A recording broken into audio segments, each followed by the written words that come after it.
Asia just rip-roaring fun last night. This is one of the biggest moves in the history of macro. That's a long time, and that's a lot of things, macro being global macro, China being the 3 day moves. So again, a 9% 3 day stock market move. Just think about that. What if the Nasdaq went up 9% in 3 days? Or what if actually the Russell 2000 had an up day? I mean, it was up, Russell was down 1.2% yesterday and is down 10% from its cycle peak, but China is coming off its cycle low. Okay, so again, the Russell 2000 small cap quad 2 in the USA, that cycle peak was back in Q4 of 2021.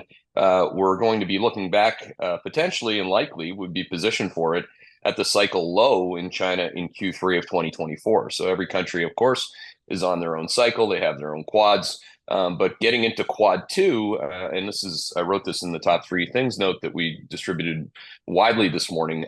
When you add quad two in China to quad three in the USA, you just get global asset inflation. So to be on the other side of this in never mind 2 to 3 months, but in 2 to 3 weeks and say, okay, I see that dovish, CPI in the USA, but there's no inflation.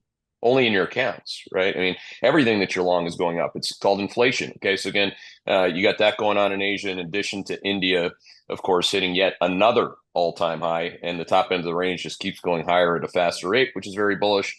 We also, it's not Asia, but it's on the eastern part of the world, signaled buy again for the second time at the low end of the range on New Zealand yesterday. The ticker is ENZL, and that local market was up a full 2%.